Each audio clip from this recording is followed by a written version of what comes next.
The News Day continues here on One News Now. I'm Angelo Castro III. The Philippine Drug Enforcement Agency, or PDEA, raised alarm on the rise of kush, or high-grade marijuana smuggling in the country. What's more concerning is that the market of kush are for young people. Mon Gualvez with the report. This is unlike any unboxing video you'd see on the internet, as PDEA personnel opened this parcel said to contain clothing from Thailand. Hidden inside, they found 2 vacuum-sealed plastic bags, both containing more than a kilo of kush or high-grade marijuana. Its estimated street value around 1.4 million pesos. Prior to this, PDEA also apprehended 2 boxes initially declared containing dried bananas. They found kush inside as well. PDEA admits they've observed more kush shipments in the country, tucked in parcels and packages from the US and Europe.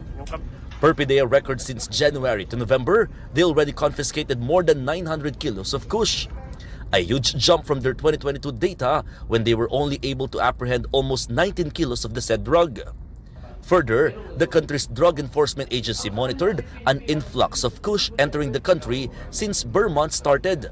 And those who buy it, the youth, who find kush cheaper than most party drugs such as ecstasy.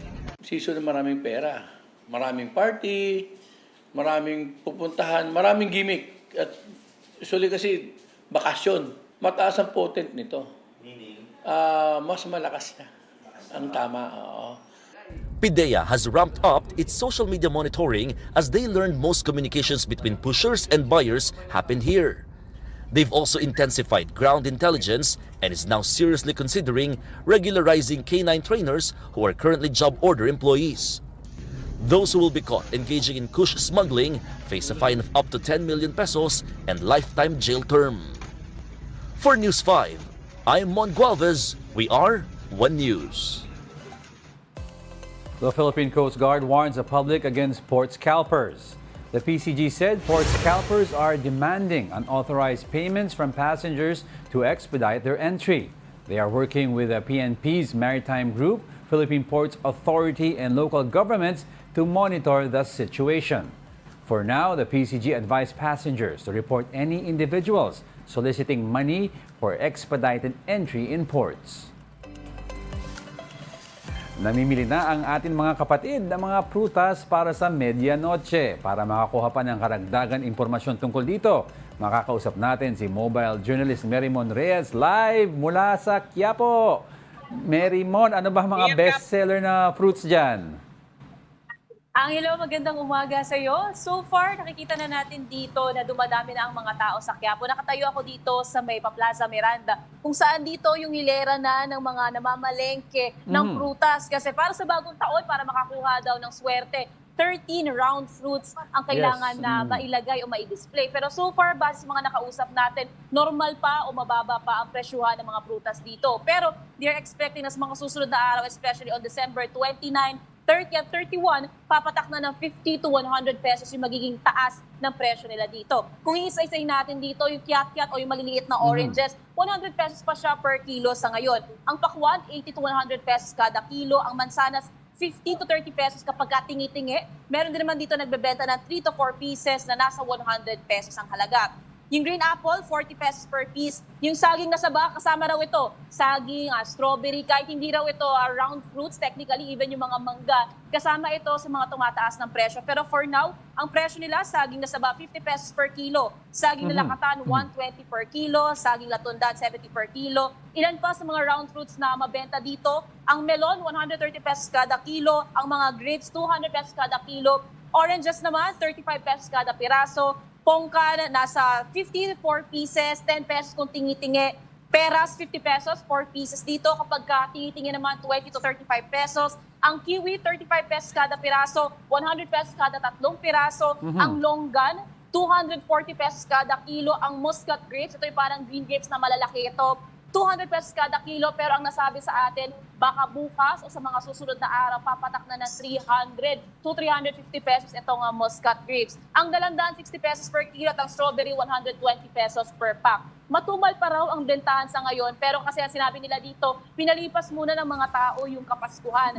Ngayon naghahanda na ang karamihan para sa bagong taon. So they're expecting na until December 31 meron para mga magla-last minute na mamimili dito. Nakausap din natin ang isa sa mga opisyalis ng pulisya na nakastation dito sa Quiapo and over 100 na yung deployed sa paligid nito. Hindi lang bilang paghahanda sa Nazareno which is on January 9, kundi dahil ina-expect nila about 500 to 1,000 or more yung mga pupunta ngayon dito sa Quiapo para magsimba at the same time mamalengke.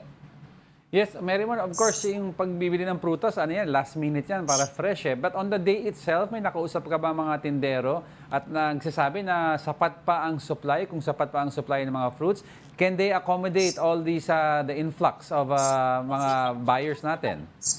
Yes, Angelo. So far ngayon kasi, since patumal pa raw yung mga namimili, sapat at nandito pa, marami pa raw silang nagiging supply. Pero kasi ang tinitignan nila dito, pag dumami na yung mga mamimili, ang tansyahan na nila yung supplier nila. Pero wala pa naman daw sila nakikita problema. Kaya even yung prices nila, normal pa o mababa pa ang mga ito. Pero pagka law of supply and demand sa mga susunod na araw, pag kinapos na sila, doon na magtataas at magtataas ang presyo nila. Pero for now, normal pa at kaya pa raw nilang i-accommodate lahat ng mamimili. Ay, naman baka naman meron kang mga paalala or tips sa Marymon sa mga those who are going to buy fruits. How do they determine kung bulok na or fresh pa ang isang fruit?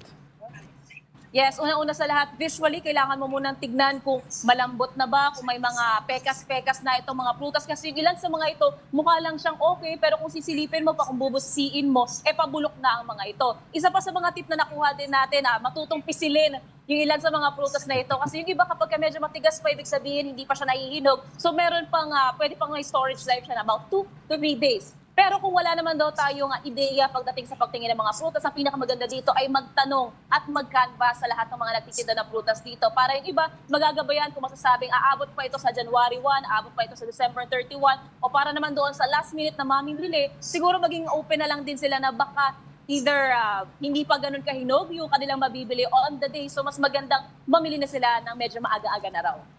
Alright, maraming salamat mobile journalist Marymon Reyes for that report.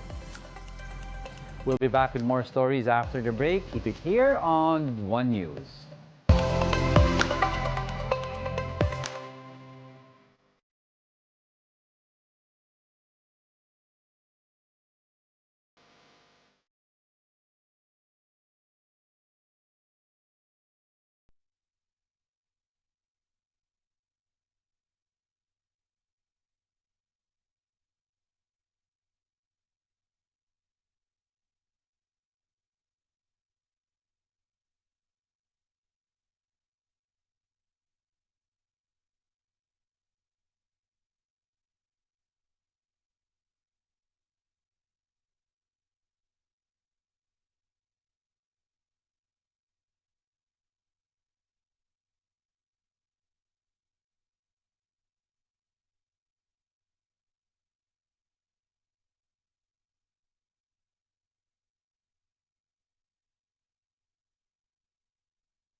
You're still watching One News Now. I'm Angelo Castro III. In weather, rains are still expected over some parts of the country. The intertropical convergence zone will trigger scattered rains down south. Affected areas include Mindanao, Visayas, and some parts of Luzon like Palawan, Masbate, and Bicol.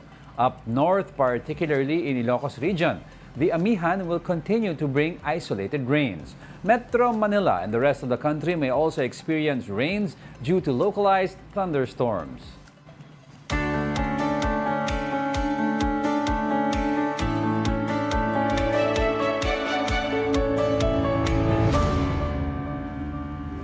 China slams the annual defense policy bill of the United States. The Chinese Defense Ministry said it hyped up the so-called China military threat as an excuse to increase military spending. According to the agency, this grossly interferes with China's internal affairs and undermining world peace and stability. Earlier this week, U.S. President Joe Biden signed the $895 billion National Defense Authorization Act for the fiscal year of 2025. China slams the annual defense policy bill of the United States.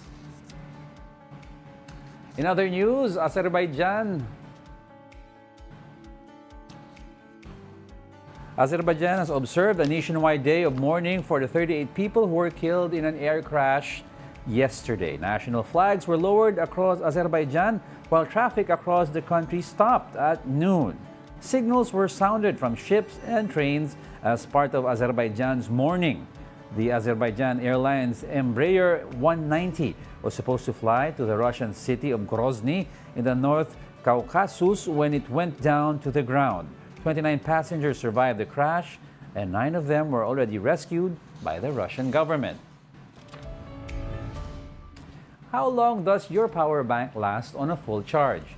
The one invented by a Filipino developer could last for up to 2 weeks. Para bigyan ng mukha ang balita, Mobile Journal, Amy Atienza.